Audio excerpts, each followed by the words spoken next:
Some moments sear themselves into memory, not because they bring joy, but because the pain cuts so deep you carry the scar forever. Isla Thorne was living one of those moments.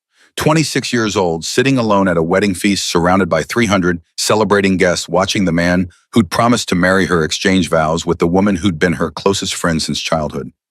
Every breath was agony. Every peal of laughter felt like a blade twisting. Every pitying glance from guests who knew her story made her wish she could dissolve into the ancient stone floor beneath her feet. She'd come because not coming would have been worse, would have looked like defeat, like brokenness, like she couldn't face them. So she lifted her chin, worn her finest dress, deep forest green, that her mother Helena had woven specially silver threads, catching the torchlight, and walked into that hall alone. Sat at a table in the corner, smiled when people looked her way. Pretended her heart wasn't shattering with every passing moment. Pretended she couldn't hear the whispers. Is that her, the one he left, poor thing, coming alone to this? How humiliating. She should have stayed home. This is just sad. Look at her so plain. No wonder Donovan chose Lady Celeste instead. The words drifted over from nearby tables like poison smoke. Isla kept her face neutral, calm, as though the gossip couldn't reach her. But her hands trembled slightly in her lap. She clasped them together, focused on breathing. Just survive this. Show your face. Prove you're fine. Then leave and never see them again. The great hall of Castle Thornhaven stretched 2 stories high, stone walls hung with ancient tapestries. Massive hearths blazing at both ends. Long tables laden with roasted meats and fresh bread, silver goblets catching candlelight. Musicians played from a gallery above, flutes and lutes, creating melody that should have been joyful but only made Isla's chest ache. And at the high table on an elevated platform sat the wedding party. Donovan Ashford in midnight blue with silver embroidery, looking every inch the prosperous merchant's son. Beside him, radiant in ivory, silk, and pearls, sat Lady Celeste Blackwood, her golden hair crowned with white roses. They looked happy. Genuinely perfectly happy. It hurt to see.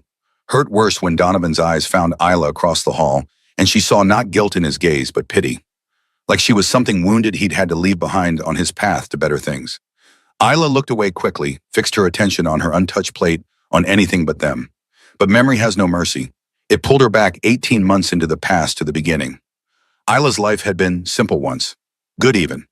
She was the only child of Thomas and Helena Thorne. Her father was a master carpenter. His hands had helped build portions of the castle itself, crafting the intricate woodwork in the council chambers. Her mother was a master weaver, creating tapestries that nobles paid small fortunes to commission. They weren't nobility. They'd never be wealthy beyond comfort. But they were respected. And they'd given Isla something precious: education. She'd shown aptitude for languages. Young could read and write in 3 tongues by age 12. Her father's friend, a scholar named Archon Silas Thornwick, had taken her as apprentice when she was 14, taught her ancient Lycian Old Valdran, the runic scripts that most people thought were dead languages with no practical use. By 18, Isla was one of only 3 people in the entire kingdom who could read ancient Lycian fluently.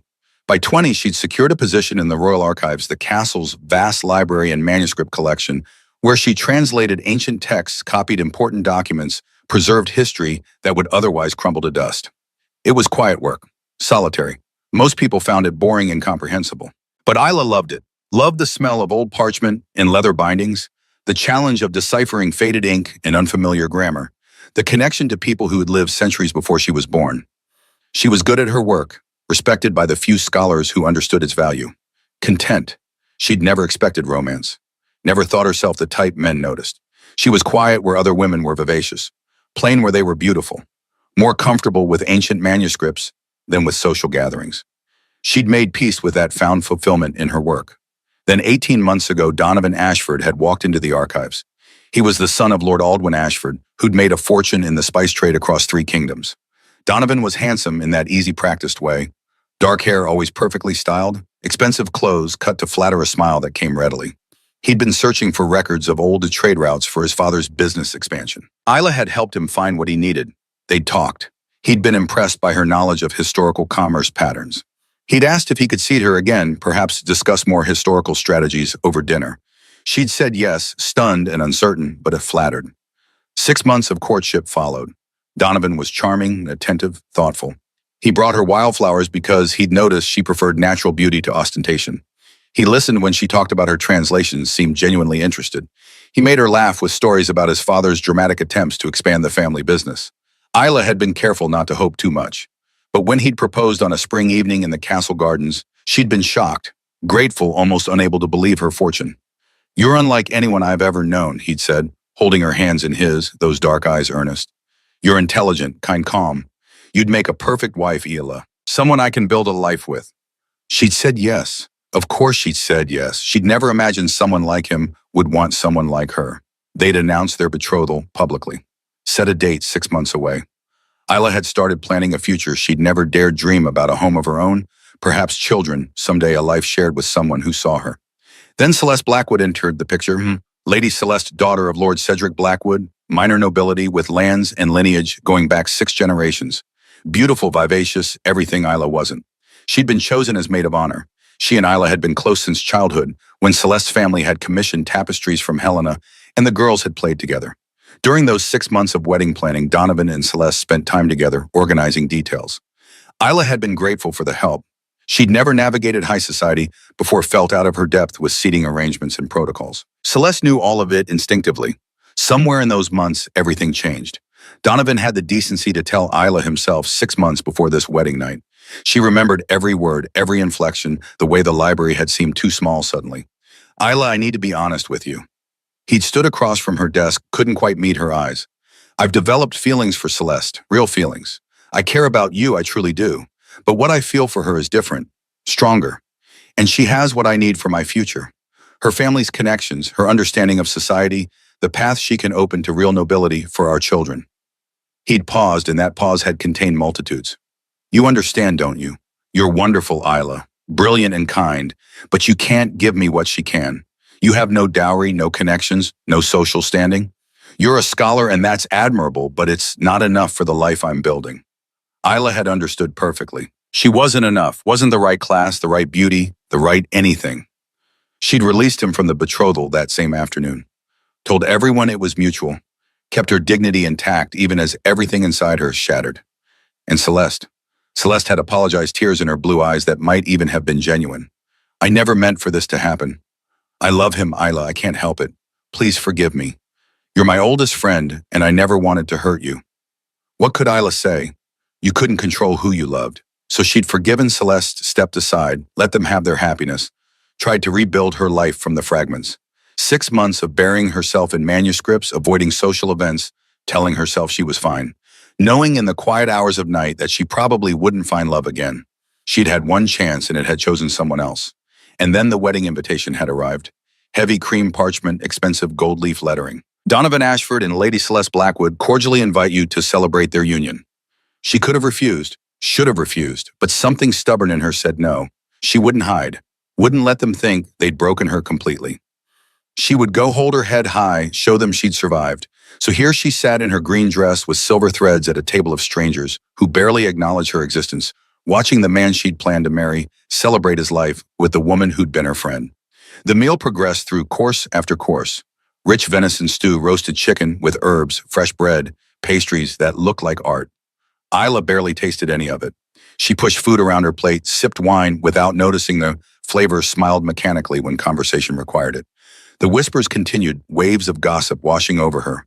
How embarrassing coming alone like this. Pride, I suppose. Foolish pride. Look at Lady Celeste, so radiant. And look at her. No comparison, really. Each word was a small cut. Isla felt them accumulate, felt herself bleeding from wounds no one else could see. Toasts were made to the happy couple, to their future, to love and prosperity. Everyone raised goblets, cheered. Isla raised hers too, drank without tasting. Wished desperately to be anywhere else. She was so focused on surviving, on maintaining composure one breath at a time, that she didn't notice him. Didn't see him stand from the high table. Didn't see him walking through the hall, people parting before him, like water before a ship's prow. Not until a shadow fell across her table. Not until a voice spoke deep and resonant, with an accent that carried centuries. "This seat is unclaimed." Isla looked up, and the entire world stopped. King Alaric Greymane stood beside her table. 7.5 feet of barely contained power, wearing ceremonial armor of black steel chased with silver. A cloak of deep crimson draped over broad shoulders. Long dark hair pulled back from a face that was all sharp angles, and ancient authority beard shot through with silver at the temples. A crown of silver with runes she recognized as ancient lichen rested on his head, and his eyes, golden eyes that seemed to see everything, burning with intelligence and something that might have been sorrow or recognition. Behind him, 5 massive wolves, each the size of a small pony, black fur gleaming in the firelight, golden eyes matching their masters. They watched her with the same intensity, patient and alert, and somehow protective. The entire hall had gone silent. 300 people holding their breath, conversations dying mid-word. The king had just walked across the entire hall to a back table, to her. Isla's mind went blank. Her throat closed. She couldn't speak, couldn't think, could only stare up at this figure from legends who was somehow standing here real and solid and waiting for an answer. Your Majesty, she managed finally, her voice barely audible. Yes, the seat is empty. May I? He gestured to the chair beside her. She could only nod, stunned beyond words. He sat. The chair seemed too small for him. His wolves arranged themselves in a semicircle around the table, creating a barrier between them and the rest of the hall, a protective wall of fur and fang and watchful intelligence. The silence stretched, 300 people waiting to see what would happen, why the king had left the high table, why he was sitting with a nobody scholar at a back corner table. King Alaric reached for the wine pitcher on the table, poured fresh goblets for both of them, raised his to her. To surviving tedious social obligations. Isla blinked, uncertain she'd heard correctly. Was the king making a joke with her? He was waiting, goblet raised expectant. She lifted hers, touched the rim to his. The crystal rang softly. They drank. The wine was better than what she'd been served before, rich and complex with notes of cherry and oak. He must have had servants bring it. You look as though you'd rather face a firing squad than be here, he said quietly, setting his goblet down. Not a question, an observation. Isla felt heat rise to her face. Your Majesty, forgive me, I didn't mean peace. He interrupted gently, the word carrying no command, only kindness. I meant no offense. I recognize the expression. I wear it often enough at these gatherings myself. She stared at him. But you're the king. Surely you enjoy such celebrations? He smiled, and it softened his features, made him look younger. I've attended 3,000 weddings in my lifetime. The novelty wore thin around wedding number 50. Despite everything, the humiliation, the pain, the weight of 300 pairs of eyes watching, Isla laughed. It was small, surprised, nervous, but real. His smile widened fractionally. Better. You should laugh more. It suits you far better than misery. How did you? She stopped. How did you know I was miserable? He looked at her directly, those golden eyes steady and kind. Your former betrothed is at the high table. The way he keeps glancing over here with guilt written across his face. The way you haven't looked at him once. The whispers I've been hearing all evening about the scorned woman who came anyway. He paused. It wasn't difficult to deduce. Isla wanted to sink through the floor. Everyone knew. Everyone was talking. Even the king knew her shame. I should go, she said quietly. This was a mistake. Wait. His hand touched her arm, gentle and brief. I have a proposition. What? An arrangement. For this evening only. She looked at him warily. What kind of arrangement could a king possibly want with her? He leaned forward slightly, his voice low enough that only she could hear. Everyone here is watching you, pitying you, gossiping about your humiliation. But if you act as though you're here with me as my guest, my companion for the evening, suddenly the narrative changes completely.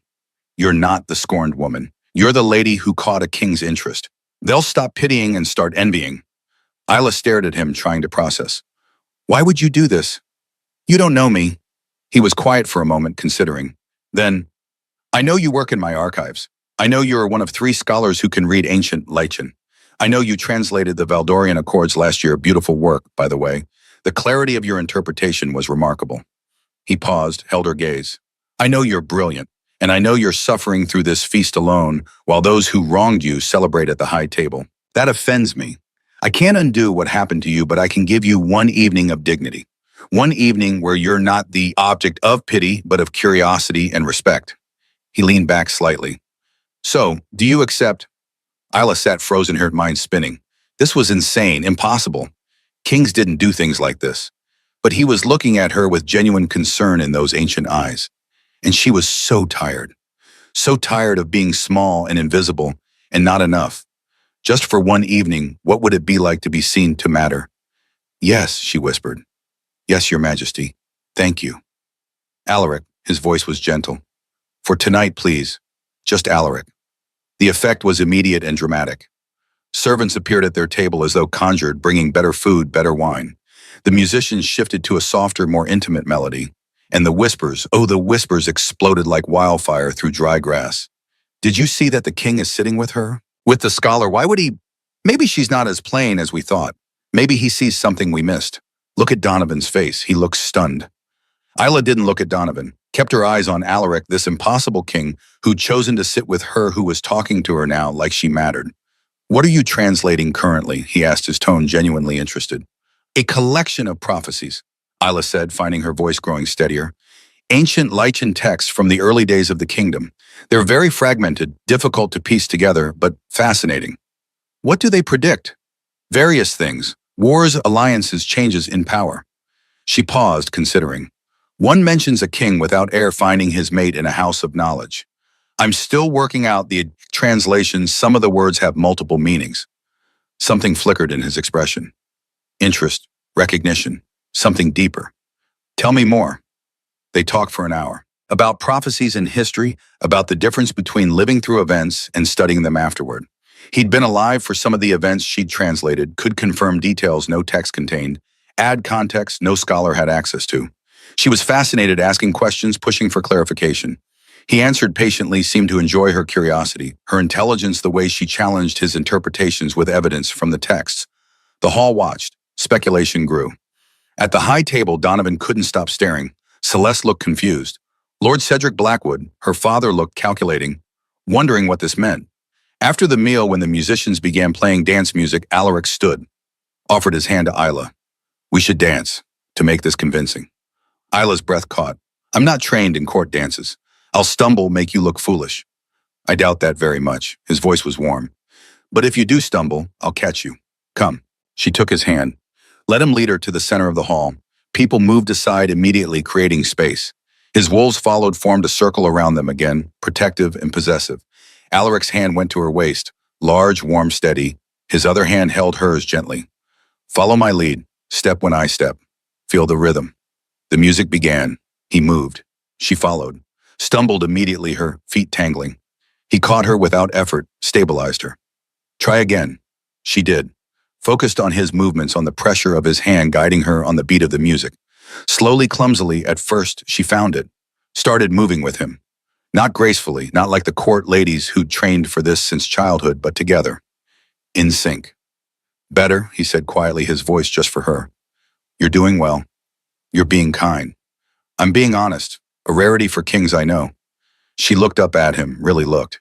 His face was hard-scarred, ancient, but his eyes were kind. And tired. And lonely. The recognition hit her. You're lonely, she said without thinking. Then froze, horrified. Your Majesty, forgive me. I shouldn't have. He didn't look offended, just sad. Yes, I am. 450 years is a long time to be alone. He paused. But I thought I hid it better. You do, for most people. Isla's voice was soft, but I recognize it. I've been lonely too, even before Donovan. I was always the quiet one, the forgettable one. You're not forgettable. You just met me. And yet I suspect I'll remember this night for the next century. The words hung between them, heavy with meaning. The dance continued. Isla forgot about Donovan, about Celeste, about everything except this man holding her. This king who'd rescued her from humiliation, who talked to her like she mattered, who looked at her like she was visible. When the dance ended, they didn't separate immediately. Just stood there close until someone cleared their throat loudly nearby. They turned. Donovan stood a few feet away, his face tight. Your Majesty, forgive the interruption. Might I have a word with Lady Isla? Alaric's expression went cold. Dangerous. No. Donovan blinked clearly, not expecting such a flat refusal. Your Majesty, please. I have history with her. I need to speak with her. To make sure she's all right. Isla found her voice stronger than she'd expected. I have nothing to say to you, Donovan. Isla, be reasonable. He stepped closer. I just want to make sure you're truly well. That you're not being with respect to your Majesty. I don't want to see her hurt. She's vulnerable right now. I'm concerned that... That's enough. Alaric's voice dropped low, became deadly quiet.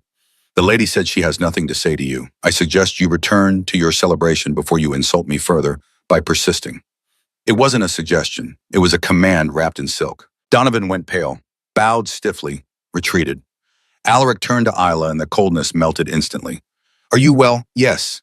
She was trembling, but not from fear, from relief, from gratitude. Thank you. He's a fool. What? Leaving you for title and land, a transaction disguised as love.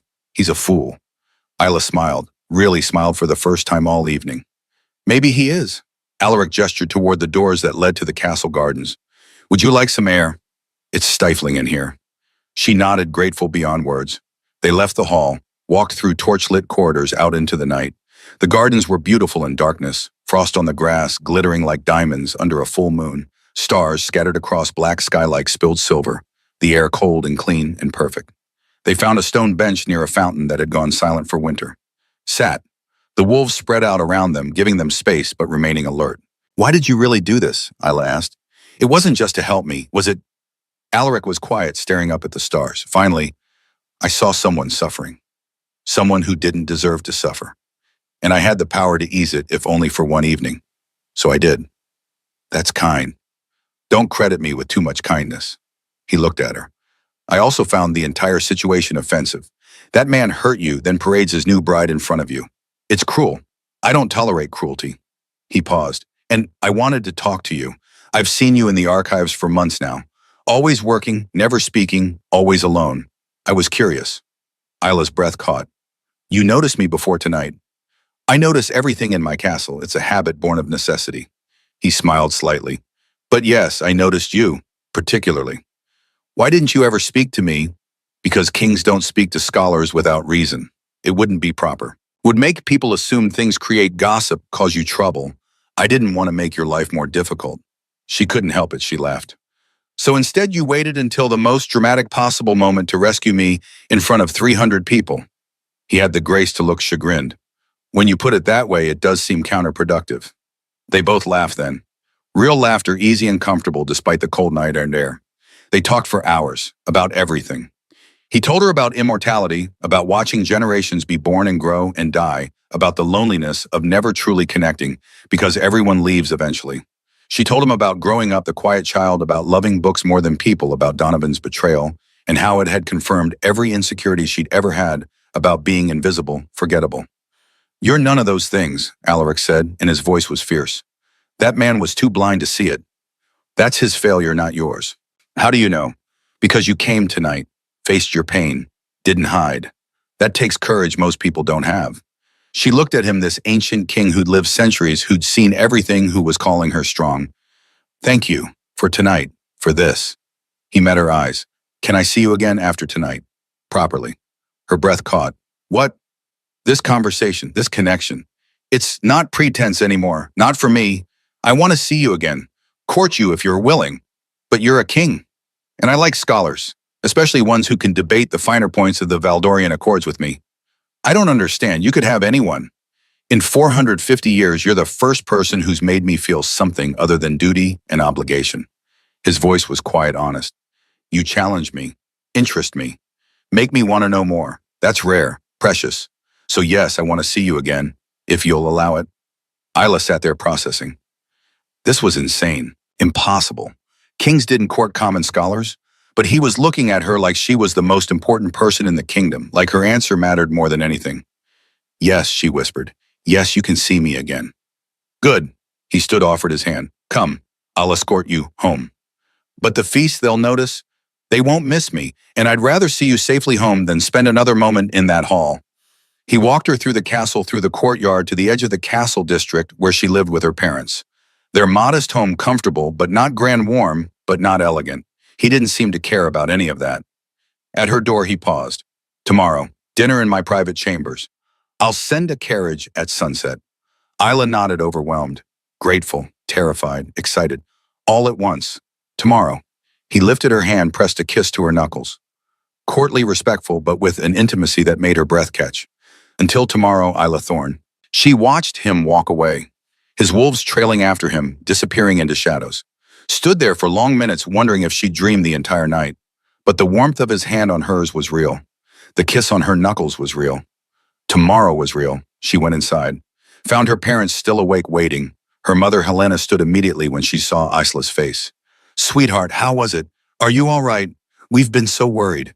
Isla smiled, a real smile, the first genuine smile she'd worn in 6 months. I'm fine, Mama, more than fine. I think everything just changed.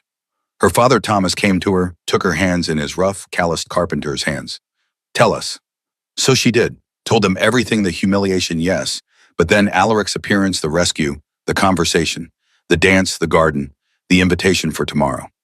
They listened, eyes growing wider with each detail. When she finished, her mother was crying, happy tears.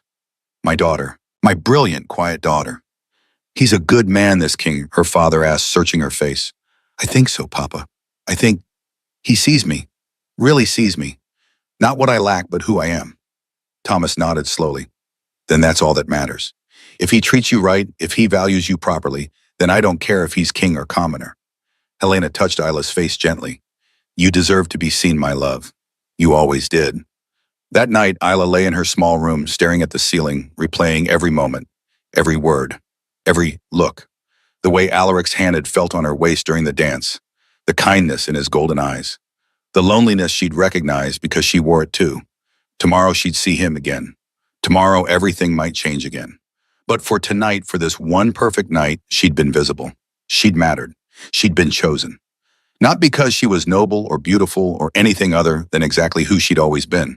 A scholar, a translator, a quiet woman who loved books and old languages in truth. And somehow, impossibly, that had been enough. She fell asleep smiling, the memory of a king's kindness wrapped around her like armor against all the hurt that had come before. Tomorrow was waiting, and for the first time in 6 months, Isla Thorne couldn't wait to see what it would bring. The morning after the wedding feast, Isla woke to sunlight streaming through her window and certainty blooming in her chest. Last night had happened. All of it. When she dressed and went downstairs, her mother was already at the loom, and the smile on Helena's face confirmed it. The hope in her eyes was real. And when Isla touched her own lips, she could still feel the ghost of where Alaric had kissed her knuckles. She walked to the castle through streets already busy with morning commerce, bakers pulling fresh bread from ovens, merchants opening shops, children running errands. The world looked the same as yesterday. But Isla felt different, like something inside her had shifted. Realigned, found a new center. The royal archives were in the lower levels of Castle Thornhaven. Cool stone rooms that smelled of parchment and dust, and history shelves stretching from floor to ceiling. Her workspace was a small desk near a window. Ink bottles, quills, parchment, both blank and covered in her neat script, current projects spread across the scarred wooden surface. She settled into her chair, pulled out the prophecy collection she'd been working on, tried to focus. Couldn't. Her mind kept returning to last night, to golden eyes watching her with interest, to a deep voice saying, "You're not forgettable," to the feeling of being held during a dance of mattering. Around midday, when she'd read the same line 7 times without comprehending it, a page appeared at her desk. Young, maybe 14, breathless with excitement. Lady Isla. I'm just Isla, but yes. Message from His Majesty. The boy held out a sealed letter, the royal seal pressed in red wax, a wolf's head with a crown. Isla's hands trembled slightly as she broke the seal, unfolded the parchment, read the words written in a strong, elegant hand. Dinner tonight, sunset, my private chambers. A carriage will collect you at your home. I look forward to continuing our conversation. No formality needed. Just bring yourself. Alaric, not His Majesty, not King Alaric Greymane, just Alaric, like they were equals, like this was normal. She looked up at the page. Tell His Majesty I accept with gratitude. The boy grinned, bowed awkwardly, and ran off. Isla sat there holding the letter, staring at words that proved last night wasn't fantasy. This was real. This was happening. She was still sitting there, letter in hand, when footsteps approached. She looked up. Donovan stood at her desk, her stomach clenched. What are you doing here? Isla, please, just hear me out. One conversation. No, Donovan. We don't, please. His voice cracked slightly. 5 minutes. That's all I ask. She set down the letter, carefully faced him, the man she'd planned to marry. He looked tired, dark circles under his eyes, his expensive doublet slightly rumpled.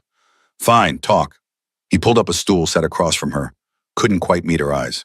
What happened last night? With the king. Isla, you need to be careful. Careful of what? He's using you to amuse himself. Kings don't court commoners. Not seriously. They dally, they play, but they always return to their own kind. He'll toy with you, then discard you, and you'll be hurt far worse than... He stopped. Worse than you hurt me. Isla's voice was cold. Say it, Donovan. I'm trying to protect you. Why do you care? You made your choice. You chose Celeste. You chose nobility and connections and a path to higher things. You don't get to protect me now. I still care about you. His voice was urgent. You were important to me. I don't want to see you destroyed by someone who sees you as a novelty. Isla stood, looked down at him. Get out. Isla, I mean it. Get out and don't come back. If you approach me again, I'll have palace guards remove you. Do you understand? He stared at her, shocked. She'd never spoken to him like this before. Finally, he left, retreated without another word. Isla sat back down, trembling slightly.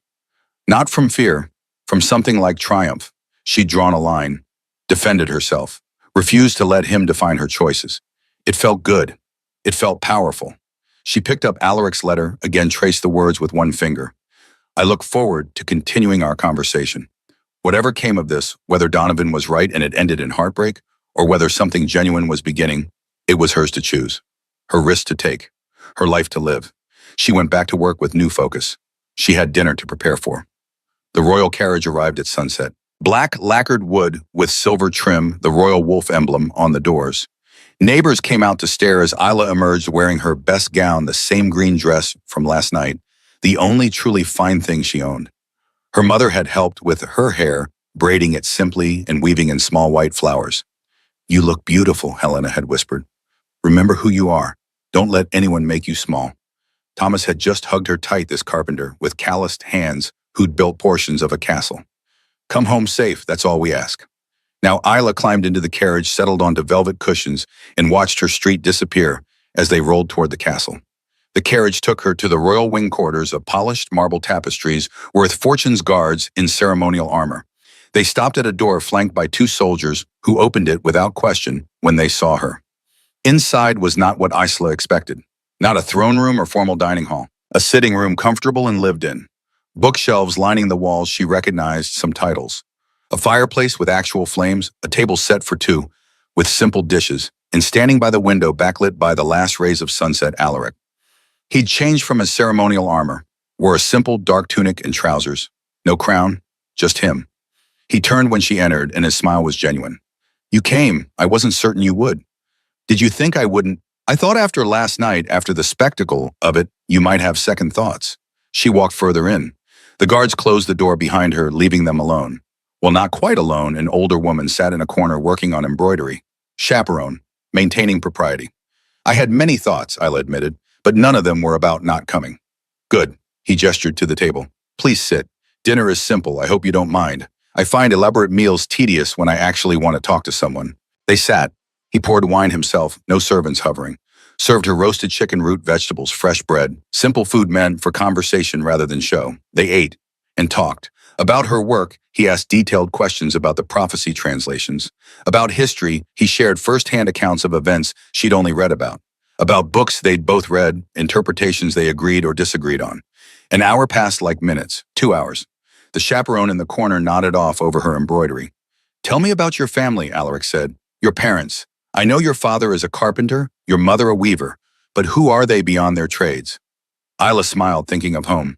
Papa is quiet like me, finds peace in wood and creation. He talks to the wood sometimes when he thinks no one's listening. Says it tells him what it wants to become.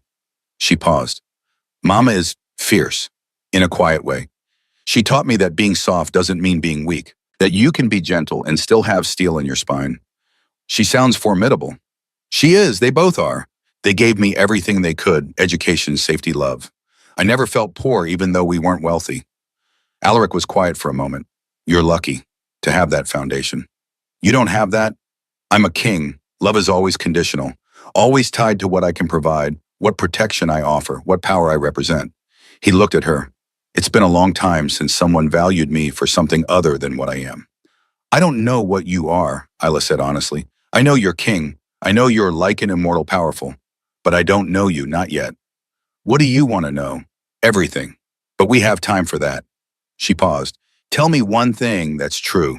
One thing that's just you, not the king. He considered firelight playing across his face. I'm afraid. Of what? Of outliving everything that matters. Of the loneliness that comes from watching everyone you care about age and die while you remain. He met her eyes. Of finding something precious and losing it as I've lost everything else. The honesty in his voice made her chest ache. Have you lost many people? Hundreds. Friends, companions, lovers. I watched them grow old, watched them fade. Each one took a piece of me with them. His voice grew softer. Eventually, I stopped letting people close. Easier to be alone than to grieve again and again. But you're letting me close. Yes. Why? Because in 450 years, you're the first person who made me think the risk might be worth it. Silence settled between them, heavy with possibility and fear. Finally, Isla said, I'm afraid too. Of me, of not being enough, of being a phase you grow tired of everyone being right when they say a king and a scholar from craftsman stock don't belong together. Alaric reached across the table, took her hand. His was large, warm, scarred from centuries of battles. Let me tell you what I see. Someone brilliant who solves problems others can't. Someone kind who forgave people who hurt her. Someone brave who walked into her worst nightmare last night and survived it with dignity. Isla felt tears threaten. Blink them back. You barely know me. Then let me know you. That's what courtship is, isn't it? Learning each other. Deciding if what we feel is real or just possibility. And if it's real, then we'll face whatever comes together.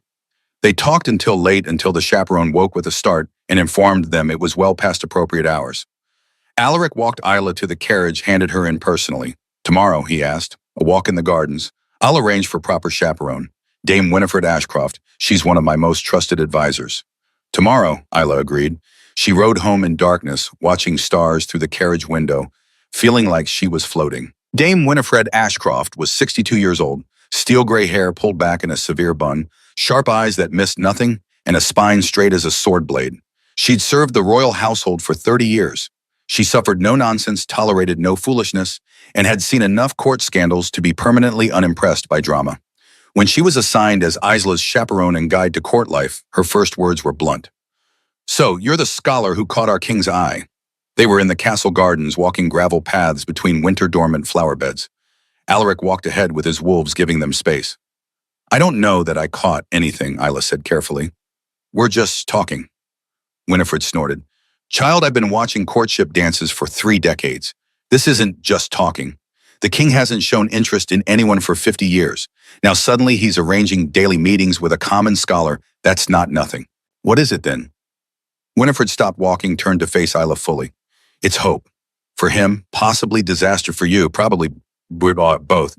She softened slightly. But if you're going to do this, you need to do it right, which means you need to learn things you don't currently know. Like what?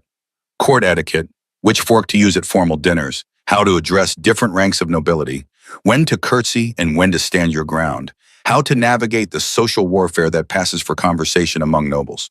Winifred paused. How to be a queen, basically. Because that's what this is leading toward. Isla's breath caught. I can't be a queen. Why not too common? Winifred's voice was sharp. I was a merchant's daughter. My father sold fabric. When I married a minor knight and entered court life, they treated me like I was tracking mud on expensive carpets. But I learned, proved myself. Rose through merit, not blood.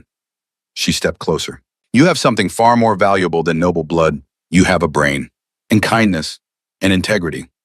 Those make a better queen than lineage ever could. But the court will never accept. The court accepts what the king decrees. Your job isn't to make them love you. Your job is to be worthy of the position, to earn respect through action, not breeding. Winifred's voice gentled, and to never ever apologize for existing. You belong where you choose to stand. Remember that. Over the following weeks, Winifred became more than chaperone, became teacher, advisor, and something like the mother figure Isla had never had in court circles. She corrected Isla's posture, taught her the intricate dance of noble conversation, explained the unspoken rules of power and hierarchy.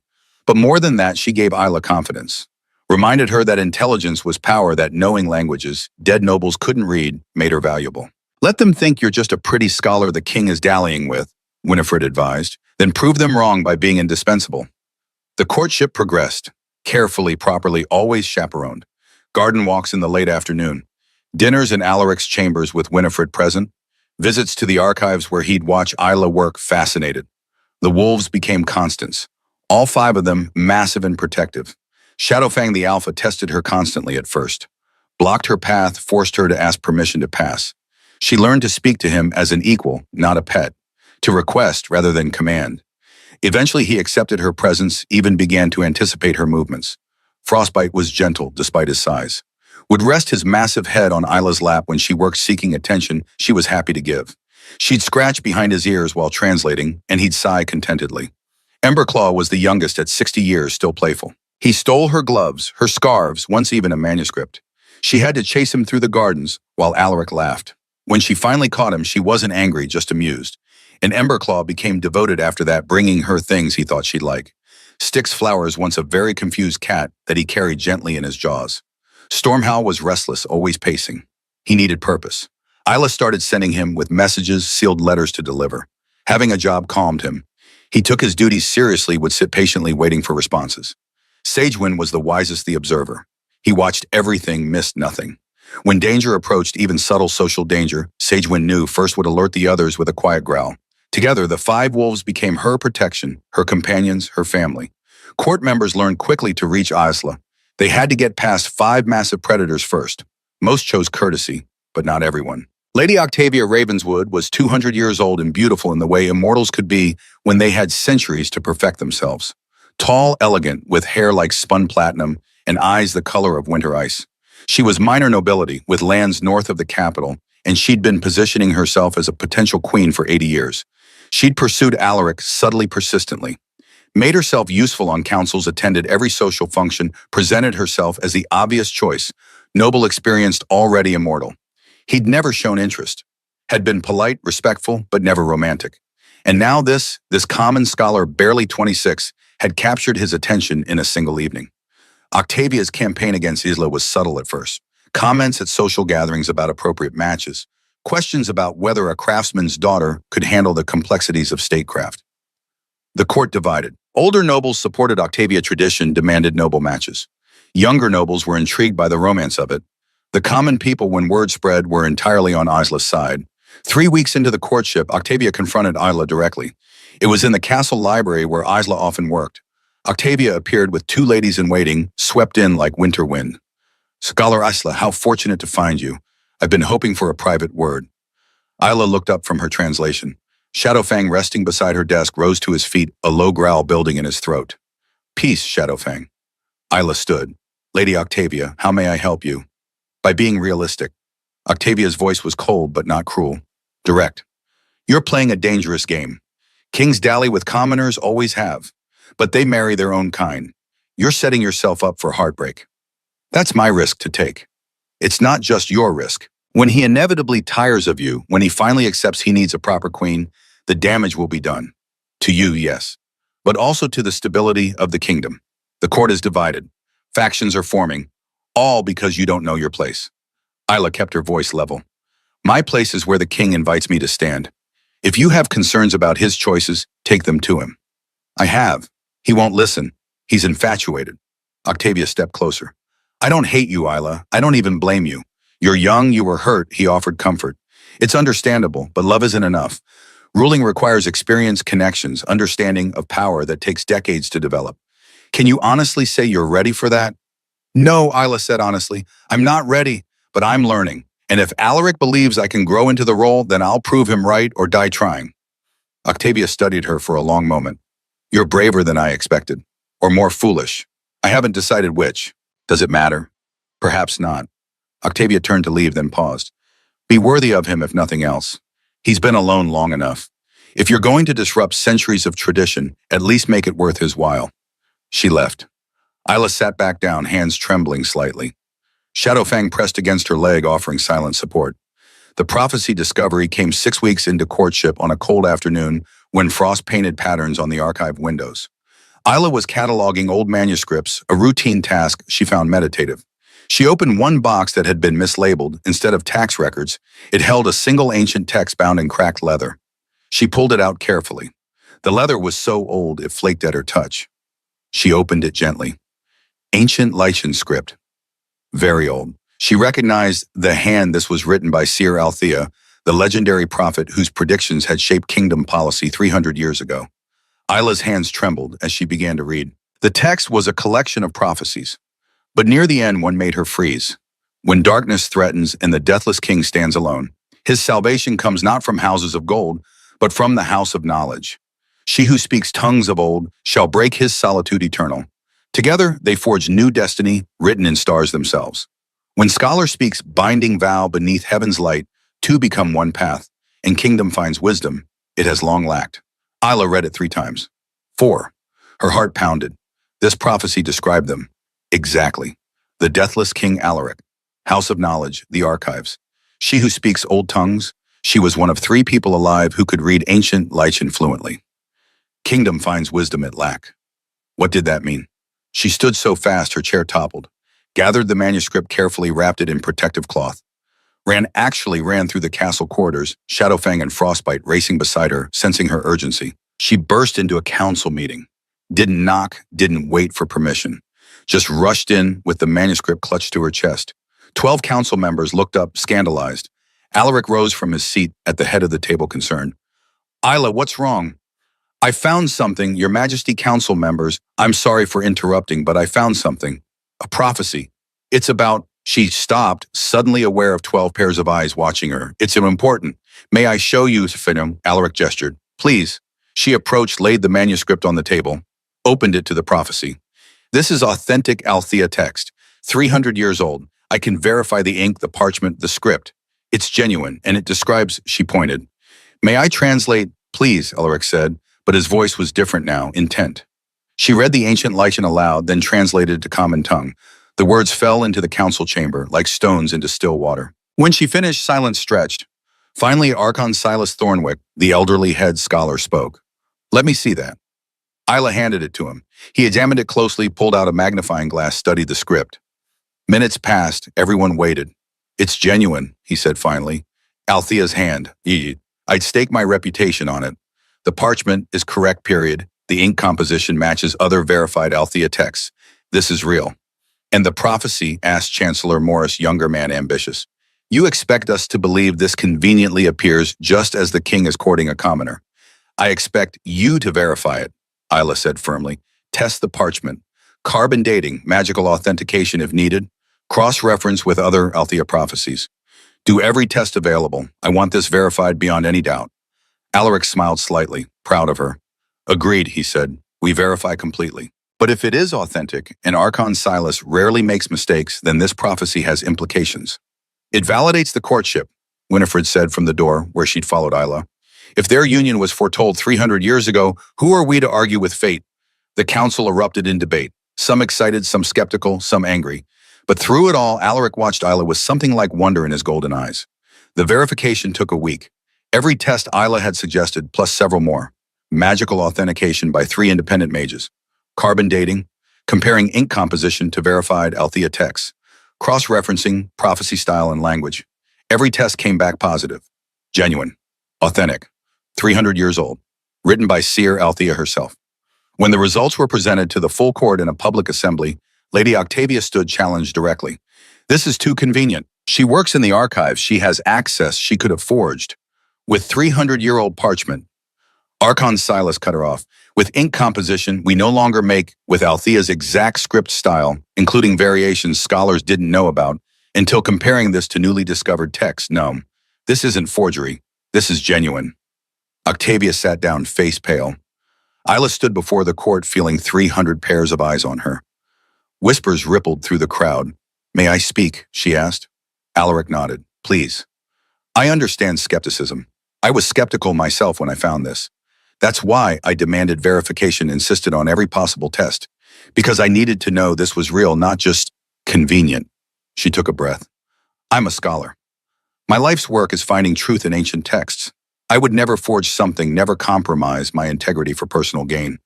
This prophecy is real. What we do with that information is up to all of us, but the text itself is genuine.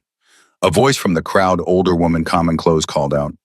What does it mean, the prophecy that the kingdom finds wisdom? Isla turned toward the voice. I'm still working on that part. The final phrase is complex, but I think it means that what I bring to the crown isn't gold or land or armies. It's knowledge, education, a different perspective, the wisdom of someone who sees power from the outside. Another voice, younger man, you're saying you're prophesied to be queen. I'm saying that if I become queen, it was written in the stars 3 centuries before I was born. Which means it's not about me being special, it's about the role, the wisdom that role needs right now. And maybe that's why the prophecy led me to the king. The crowd murmured, some nodding, some still skeptical. But the tide was turning. Alaric stood. The prophecy is verified. What remains is choice, mine and Isla's. Prophecy shows a path, but we still have to choose to walk it. He looked at her. I choose to keep walking, if you'll walk with me. I will, Isla said simply. The opposition didn't disappear, but it fractured. The prophecy gave legitimacy that even traditionalists couldn't fully dismiss. 2 weeks later, crisis arrived from the eastern border. Kingdom of Almeria, longtime neighbor and occasional rival, mobilized troops, sent ultimatums, cede control of the Thorn Pass trade route within 72 hours or face military action. The council convened an emergency session. Maps spread across the Great Table showing troop positions, defensive fortifications. We have no legal precedent, Chancellor Morris said, frustrated. Every treaty we have with Almeria is either expired or ambiguous on this point. If we refuse their demand, we're choosing war. Then we prepare for war, said General Rothgar, grizzled veteran. We don't cede territory to threats. Of course, war costs lives, Alaric said quietly. Soldiers, yes, but also civilians. Farmlands destroyed, trade disrupted, children losing parents. War should be absolute last resort. But if we have no legal standing, Morris began. Then we find legal standing, Alaric interrupted. We have 72 hours. Use them. Search every treaty, every agreement, every historical document we have. We're not going to war because we couldn't read our own history. The council dispersed to search records. Isla watched them go, then approached Alaric quietly. The archives. The old treaties are there. Let me help. You have other work. Nothing more important than this. I know those archives better than anyone. If there's something there, I'll find it. He studied her face, then nodded. Thank you. She went to the archives, pulled every treaty document they had with Almeria, hundreds of pages, dozens of agreements spanning 400 years. She worked through the night, candles burning down Shadowfang and Sagewind, keeping watch beside her. Dawn came. No answer. She'd found trade agreements, peace accords, marriage arrangements, but nothing about Thornpass specifically. She kept searching, pulled documents from earlier periods, before Almeria was even called Almeria. Old kingdom names, ancient territorial disputes. Second highest, still nothing. Her eyes burned from reading by candlelight. Winifred brought food, insisted she eat. She did mechanically, then returned to the manuscripts. 48 hours had passed. 24 hours remained. She was ready to give up when Sagewind did something strange. He padded over to a restricted section, high shelves where the most ancient documents were kept. Stood on his hind legs, massive paws on the shelf, and knocked a leather portfolio to the floor. Isla scrambled to prevent damage, caught it before it hit the ground. Opened it. Inside were documents marked with the seal she barely recognized, the old kingdom of Valdris, before the Greymane dynasty. And there on parchment, so old it was almost transparent, she found it. The Treaty of Twin Rivers, 400 years old, signed between Valdris and the kingdom of Eastmarch, which had later been absorbed into what became Almeria. The treaty established borders, trade routes, fishing rights, and territorial claims. And in the territorial claims section, written in Old Valdrin script that Iella could read, was the relevant passage. Eastmarch, predecessor of Almeria, had explicitly ceded all claims to the Thornpass region in perpetuity in exchange for exclusive fishing rights in the Twin Rivers. The agreement was binding on any successor kingdoms.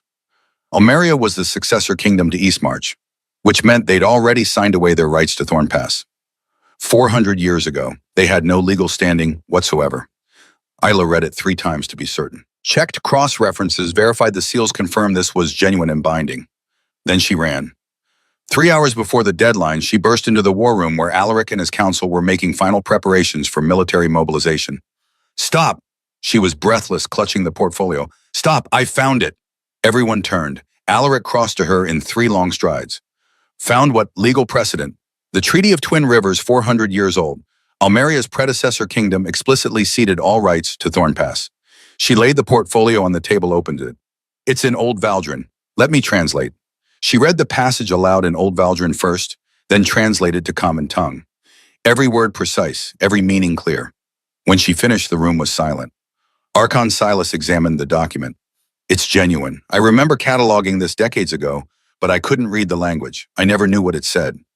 And it's binding, Alaric asked. Completely. Treaties include successor clause. Any kingdom that absorbs territory assumes all agreements of the previous kingdom.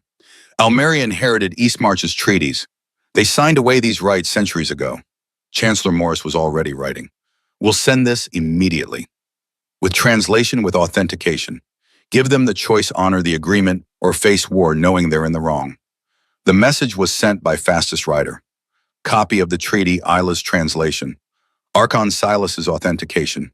Arrived at Almeria's capital with 6 hours to spare on the ultimatum. 4 hours later, response came. Almeria's king apologized. Treaty was honored. Troops withdrawn. Crisis averted. No battle, no war, no lives lost.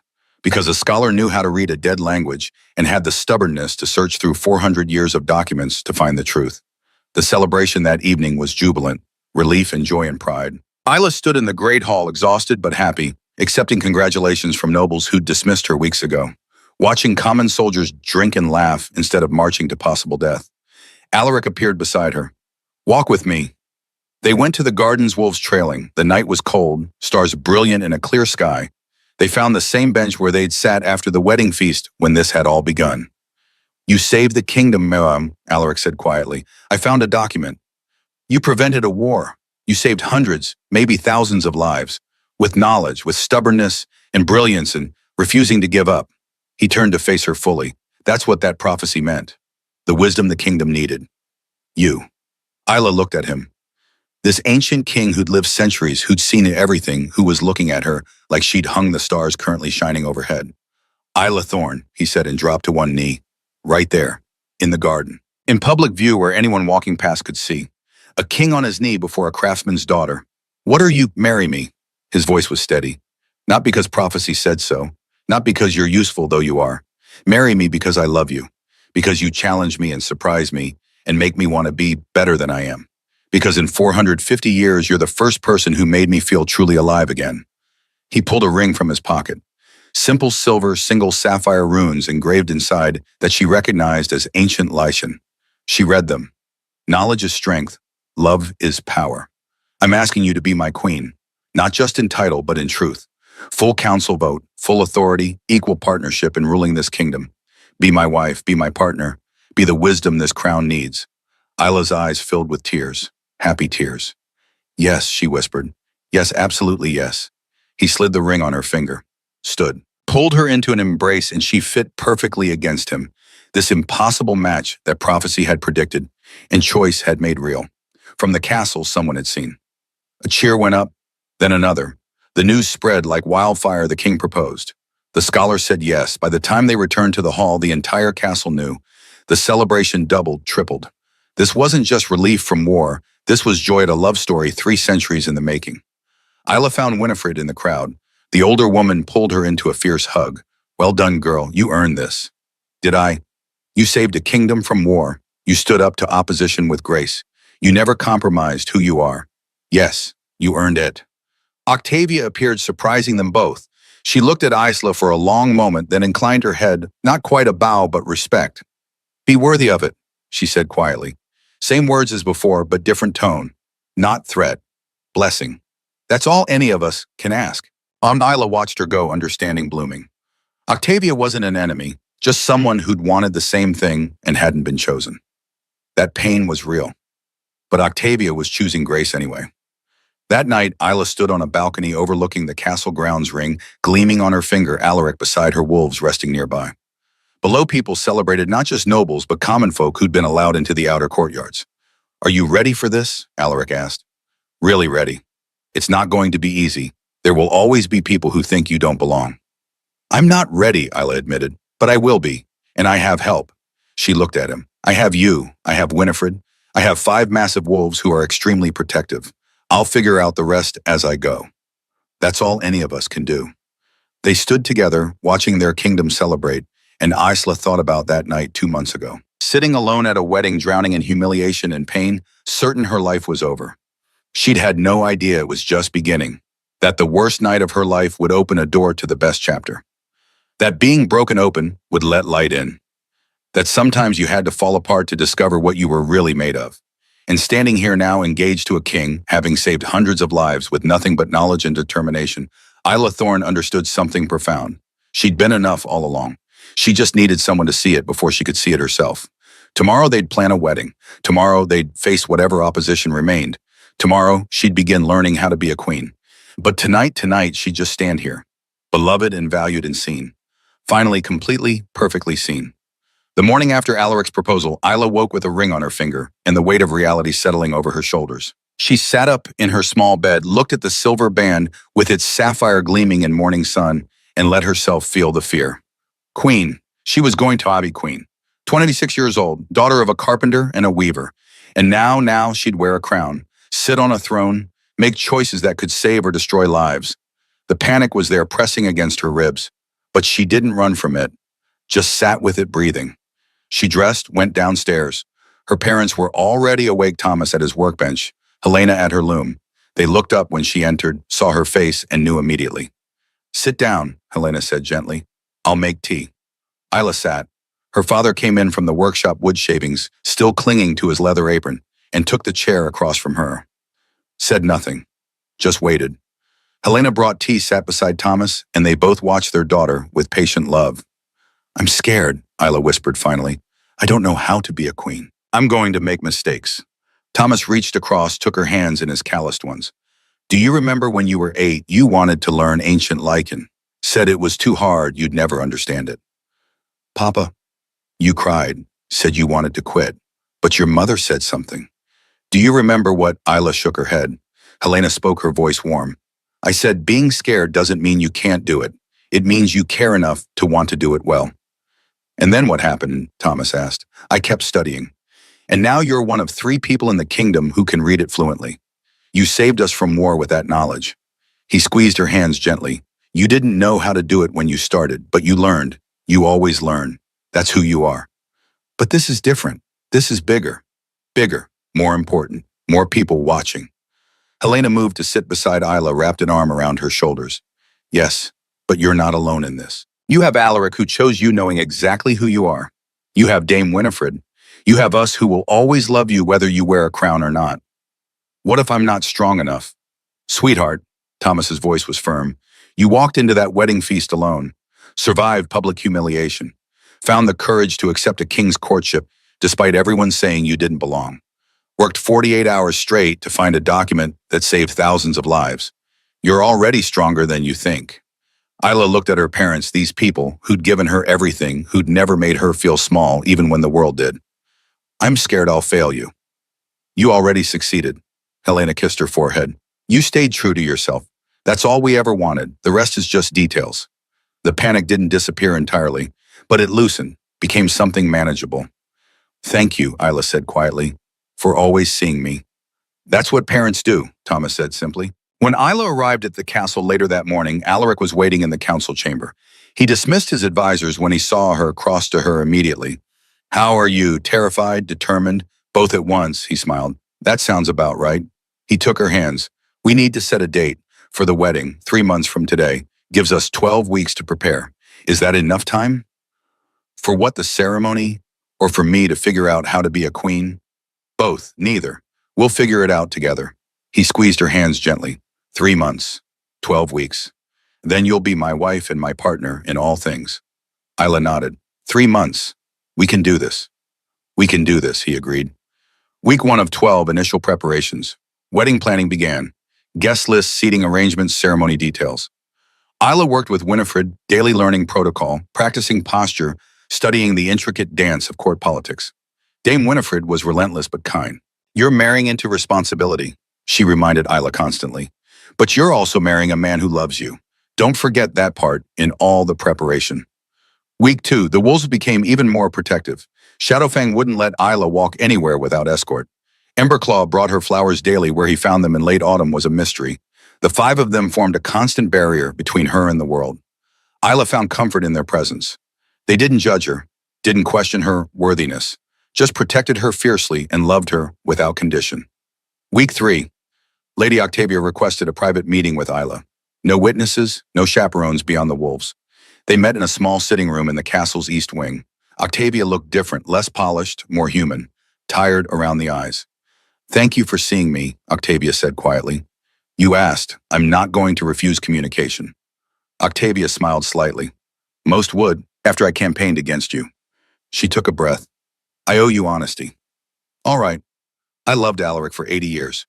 Octavia's voice was steady, but pain threaded through it. Not the king, the man. I saw him in moments no one else did, when he was tired, when he was lonely, when he laughed at something genuinely funny instead of diplomatically. I saw him and I loved him, and I waited for him to see me the same way. She looked at her hands. He never did. Oh, he respected me, valued my counsel. But romance, love, never. And I told myself it was timing, that if I just waited long enough, proved myself valuable enough, he'd eventually love me back. Lady Octavia, let me finish. Octavia looked up. Then you appeared. Common scholar, no training, no preparation. And in one evening, you captured something I couldn't earn in 80 years. Do you know how that feels? To realize that everything you are, your beauty, your nobility, your centuries of experience, isn't what someone wants. Isla's throat tightened. Yes, I do know. That's exactly how I felt when Donovan chose Celeste. Octavia blinked. Oh, you're not angry I'm common. You're angry fate chose me despite your devotion. I understand that. It's the same anger I felt. The same hurt. Silence stretched between them. Then Octavia laughed, sad, genuine. We're not so different, Oaren. Both rejected by men we loved. Both chosen by others. Except your story has a happy ending. I'm sorry you don't have the same. Don't be. Octavia stood, smoothed her skirts. I'm making my peace with it. Not because I'm noble, but because holding anger only hurts me. Alaric made his choice. You made yours. The only choice I have left is how I respond. And how will you respond? By being useful. I'm good at statecraft, at managing noble politics. If you'll accept my help, I'll give it. Not for Alaric, he doesn't need me, but for the kingdom, and maybe for you because you'll need all the allies you can get. Isla studied her, saw sincerity beneath the pain. I'd welcome your help, truly. Then you have it. Octavia moved toward the door, paused. One more thing. Be worthy of what I wanted but couldn't have. That's not a threat. It's a request from someone who loved him long before you existed. I'll do my best. That's all any of us can do. After she left, Isla sat alone with her thoughts. Octavia wasn't an enemy, just another woman trying to navigate disappointment with grace. And it reminded Isla that pain was universal. Noble or common, everyone hurt the same way. The difference was in what you did with it. Let it make you bitter, or let it make you kinder. Isla chose kindness. Week 8, Donovan came to the archives. Isla saw him approaching, tensed for confrontation. But he looked different, humbler, less polished. I know you said not to come back, he began, but I'm leaving tomorrow. Going to my father's eastern trade post for a year. I needed to speak to you before I left. Donovan, please just listen. Then I'll leave and you'll never have to see me again if you don't want to. Isla nodded slowly. He sat not across from her, but at an angle less confrontational. I need to apologize, really apologize. I hurt you, deeply, and my reasons don't excuse it. You love Celeste. I thought I did. Maybe I did, but that's not why I chose her. He met her eyes. I chose her because I was weak, because my father pressured me, told me I needed noble connections, because Celeste offered an easy path to the life I'd been raised to want. He looked down at his hands. You challenged me, made me think, made me question whether the life I'd planned was actually worth living.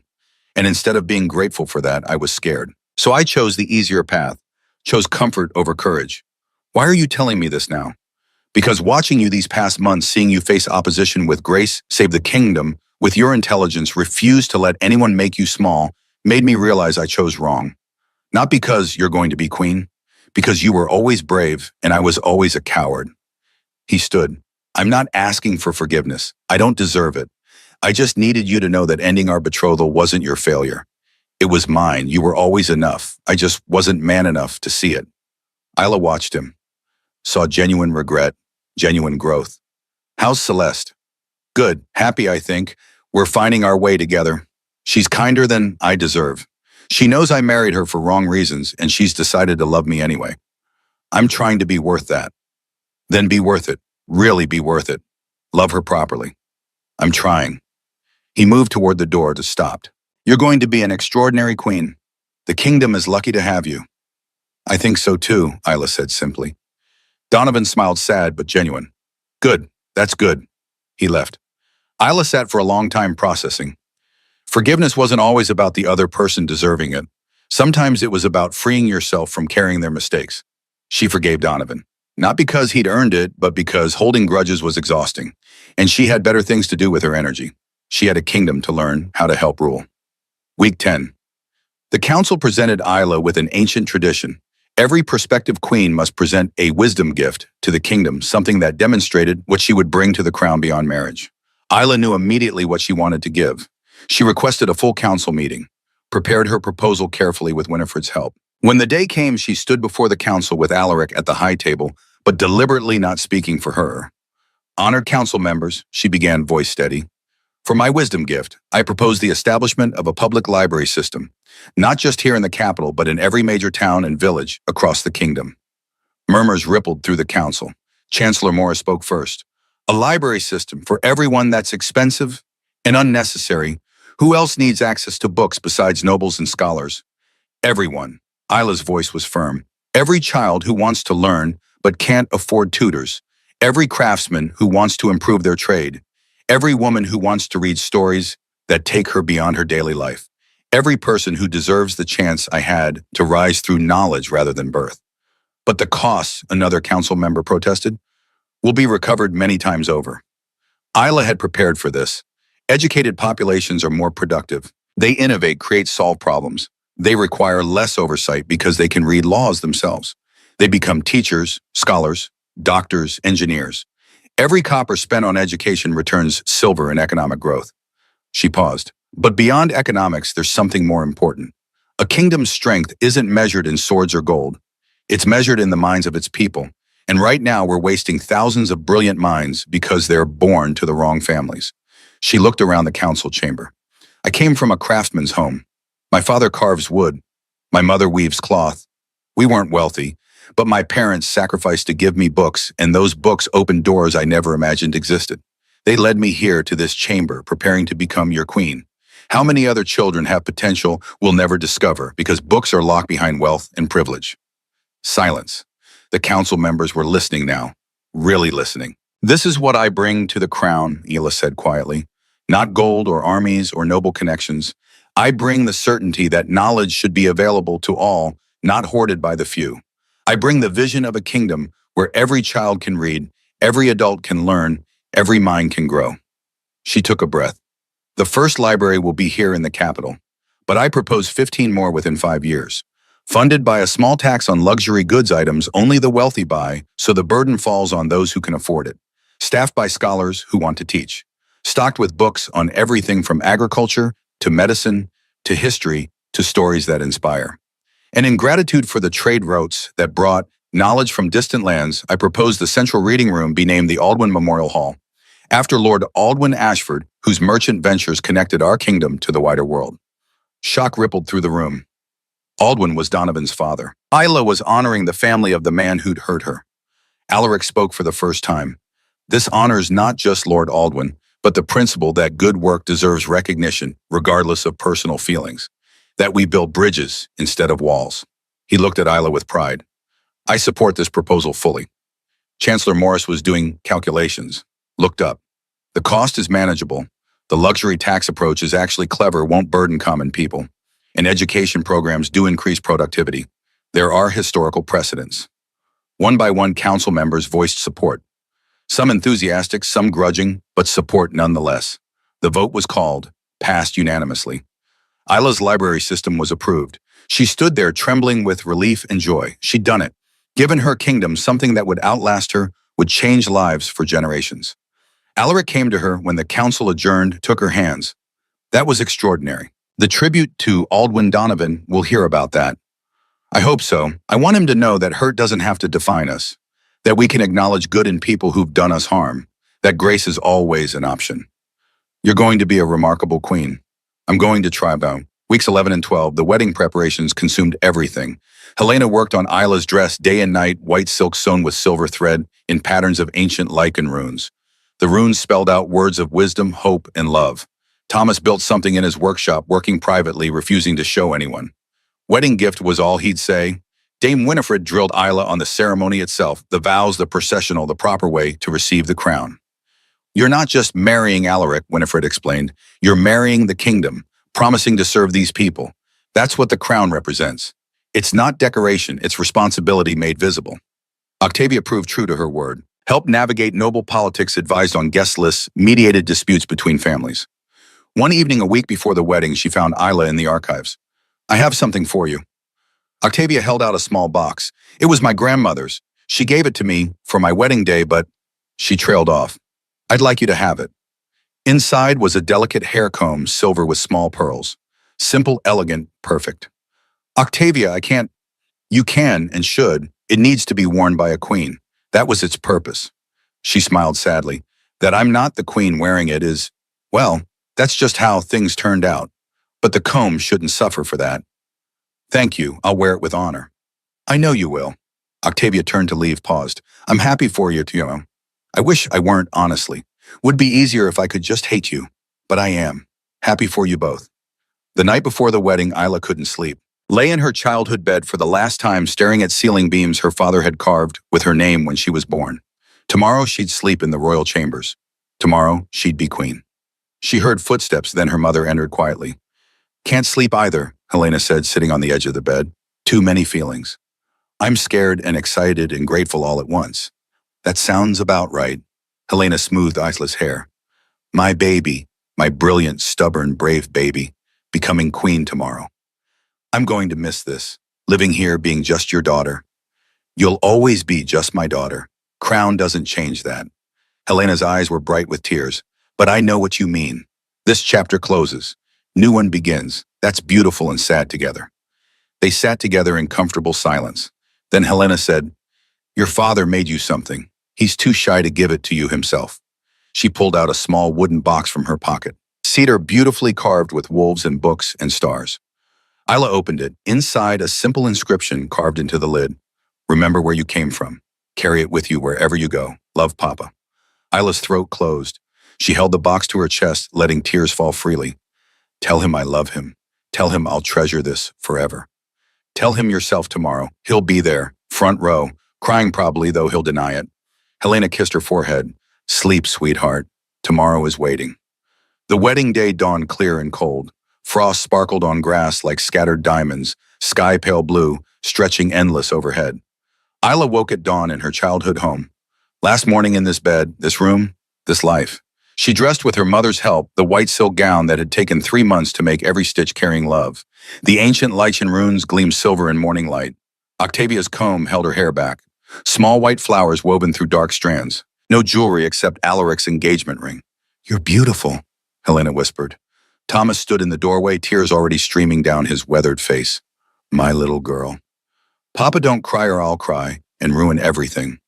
Too late, but he smiled through the tears, held out his arm. Ready? No, but let's go anyway. The ceremony was small by royal standards. Only 100 guests held in the castle gardens under open squanda. No elaborate decorations, just the natural beauty of the space enhanced with white ribbons and candles in glass lanterns. Chairs arranged in rows, narrow path down the center. At the front, under an arch wound with evergreen branches, stood Alaric. He wore his ceremonial armor, black steel chased with silver-red cloak flowing over broad shoulders, crown on his head. But his eyes, his golden eyes, were fixed on her with such love, such certainty, that all Isla's fears quieted. The 5 wolves stood at intervals along the path. Honor guard, family. Music began. Simple melody flutes and strings, beautiful without being overwhelming. Thomas squeezed Isla's arm. I love you. You'll always be my daughter, crown or not. I love you too, Papa. They walked, past friends and scholars from the archives, past nobles who doubted her and now watched with respect, past common people who'd been given seats because this wedding celebrated the bridge between crown and commoner, past Donovan and Celeste who smiled with genuine happiness, past Octavia who inclined her head with grace, past Winifred who nodded approval, past Archon Silas who taught her ancient lichens so many years ago. And then they reached the arch, and Thomas placed Isla's hand in Alaric's, stepped back with Helena, both of them crying. The priestess began the ceremony. Ancient words, sacred vows, blessings older than the kingdom itself. But Isla barely heard the formal parts. She was lost in Alaric's eyes and the warmth of his hand holding hers. Then came the personal vows. Alaric spoke first. Isla Thorne, 450 years ago, I didn't know I was waiting for you. But I was. Waiting for someone who would challenge me, surprise me, make me want to be better than I am. Someone who saw the man beneath the crown and chose him anyway. You saved my kingdom from war. But more than that, you saved me from loneliness. I vow to honor you, respect you, and love you for as long as we both shall live. To be your partner, not your master. Your equal, not your king. I choose you, Isla, today and every day after. Isla's turn. Her voice was steady despite tears threatening. Alaric Greymane, 3 months ago I sat alone at a wedding certain my life was over. Then you asked me to act like I was with you and everything changed. You saw me when I was invisible. Valued me when I felt worthless, believed in me before I believed in myself. You gave me courage I didn't know I had. She paused, squeezed his hands. But this vow isn't just to you. It's to this kingdom, these people. I vow to bring wisdom where silence reigned, to give voice to those who had none, to offer hope where only hunger grew. I vow to serve not from obligation, but from love, to learn every day, to never forget where I came from or who I serve. She looked past Alaric to the gathered crowd. I vow to be a queen for all of you, not just the privileged few, to open doors that were closed, to build bridges instead of walls, to prove that worth comes from character, not birth. This is my promise. This is my purpose. This is who I choose to be. A sound rippled through the crowd, not applause, something deeper. Recognition, common people seeing themselves in her words, understanding that she meant it. The priestess spoke the final blessing. Bound their hands with silk cord, placed a circlet on Isla's head, not the full crown yet that came later, but a silver circlet with a single stone. Simple, beautiful, perfect. By the power vested in me and the will of this kingdom, I declare you married, King and Queen of Valdres. What the gods have joined, let no person separate. Alaric kissed her, tender, reverent, full of promise. The crowd erupted in cheers. The wolves howled in unison, their voices carrying joy and blessing and triumph. When they broke apart, Isla turned to face the crowd. Alaric beside her, wolves surrounding them, sigh endless above. This was real, this was happening. She was queen. Not despite being common, because of everything being common had taught her. The celebration that followed was joyous. Food and music and dancing. Nobles mingling with commoners, barriers dissolving, at least for this one perfect afternoon. Isla danced with her father first, both of them crying and laughing. You did it, little bird, you flew. I learned from the best carpenter in the kingdom. You taught me to build things that last. Then with Alaric, a proper waltz this time. They'd practiced and she'd learned, but more than that, she trusted him completely. How does it feel? He asked quietly as they moved across the floor. Terrifying, wonderful, right? She smiled up at him. Like I'm exactly where I'm supposed to be. You are. You always were. I was just lucky enough to recognize it. The feast lasted into evening. When the sun set and stars emerged, Alaric led Isla to a private alcove, presented her with a gift, the wooden box her father had made. Your father wanted you to have this now. Isla opened it. Inside, nested in velvet, was a carved wooden heart. Small, simple, perfect. A note tucked beside it in Thomas's careful handwriting. My darling girl, you carry our hearts with you always. This is a reminder you are loved not for what you've become, but for who you've always been. We're proud beyond words. Love Papa and Mama. She cried then, let herself cry, Alaric holding her while she wept happy tears. For everything she'd gained and everything she'd never lose. When she'd cried herself out, Alaric wiped her tears gently. They're right, you know. I love you for who you are. Queen is just the title. Isla is the person I chose. I love you too. So much it scares me. Good scared or bad scared. Both, the kind of scared that means it matters. They returned to the celebration, danced more, ate cake that tasted like honey, and Hope accepted congratulations. Donovan approached, shook Alaric's hand, hugged Isla briefly. Thank you, he said quietly, for the Aldwin Memorial Hall. My father cried when he heard. Good work deserves recognition regardless of complicated history. You're going to be an amazing queen. I'm going to try. Octavia approached last as the celebration was winding down. Embraced Isla, formally whispered in her ear. You were right. Grace is strength, not weakness. Thank you for teaching me that. Thank you for your help. I'll need it going forward. You'll have it, I promise. That night in the royal chambers, Isla stood at the window looking out over the kingdom. Her kingdom now. Lights scattered across the city, below people living their lives, trusting her to help lead them wisely. Alaric came to stand beside her, wrapped his arms around her from behind. Overwhelming, he asked. Yes, but in a good way. They stood that way for a long time, watching their kingdom sleep. Then Isla spoke. I want to start the library project immediately. This week. I want to see it happening. Alaric laughed softly. Of course you do. That's who you are. Queen for one day and already working. That's why you married me. One of many reasons. But yes, that's part of it. They went to bed eventually exhausted but happy. The wolves slept outside their door, and Isla fell asleep as Queen loved and valued and finally completely certain she was exactly where she belonged. 5 years later, the Royal Library of Valdres opened on a spring morning. 3 stories of stone and glass designed to welcome rather than intimidate. The Aldwin Memorial Reading Room took up the entire ground floor, rows of tables, comfortable chairs, windows letting in natural light, books lining shelves that reached toward vaulted ceilings. 15 smaller libraries had already opened across the kingdom. Literacy rates had climbed dramatically. The kingdom flourished. Queen Isla stood in the reading room, 6 months pregnant with her first child, one hand resting on her rounded belly. Around her, common people browsed shelves, running fingers over book spines with reverence. Children sat cross-legged while a librarian read aloud. Students at tables studying texts that would have been inaccessible to them 5 years ago. A young girl approached, maybe 9 years old, wearing patched but clean clothes, clutching a book to her chest. She curtsied awkwardly. "Your Majesty." "Queen Isla, I thank you for this place." Isla knelt carefully, given her pregnancy to the girl's level. "What's your name, sweetheart?" "Marin. My papa works in the mills." "What are you reading, Marin?" The girl showed her the book, Ancient Histories of Valdres. "I want to be a scholar, like you. Learn old languages and help people." Isla's throat tightened. "You can be. This library exists so girls like you, like I was, can have that chance. Study hard, ask questions. Never let anyone tell you that you can't learn something just because of where you came from." "Did people tell you that?" "Many people. I proved them wrong. You can too." The girl beamed, curtsied again, and ran back to her table. Dame Winifred approached now, 67, gray hair, completely white. "That's the fourth one this week. Young girls asking how to be scholars like you. You're inspiring a generation." That's what this was for, not just books, but possibility. Isla walked to a display case near the entrance. Inside her father's wooden box, a plaque beside it read, "From the hands of Master Carpenter Thomas Thorne to the heart of Queen Isla. Remember, every great story starts with one person brave enough to turn the page. May all who enter here turn their own pages toward better futures." Alaric appeared through the crowd, wolves trailing. He'd aged not at all, but Isilla had changed. The Lycan blood bond had slowed her aging significantly. She'd lived centuries now.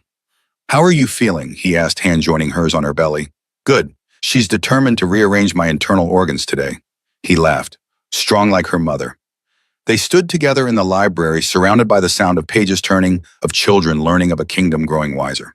And Isla thought about that night 5 years ago, sitting alone at a wedding, certain her life was over. She'd had no idea it was just beginning, that the worst night would open the door to the best chapter, that being broken open would let the light in. She touched her father's wooden box through the glass. "Remember where you came from." She had. She would. Every girl like Marin was a reminder. Every library that opened was a monument. Every new scholar from a common family was proof. You didn't need to be born special to become special. You needed opportunity and effort and someone willing to take a chance on you. Isla had been given that chance. Now she spent every day extending it to others. As sunset painted the library in gold and amber light, Queen Isla Thorne, scholar, wife, mother-to-be, bridge between crown and common, rested her hand on her belly and felt her daughter kick. And she whispered to the child who would be born into a kingdom transformed. "You're going to grow up in a world where anything is possible, where worth comes from character, where every door is open if you're brave enough to walk through." The baby kicked again, as if in agreement. Isla smiled, looked around the library, her gift, her legacy, her promise kept, and knew with absolute certainty this was enough. This was everything.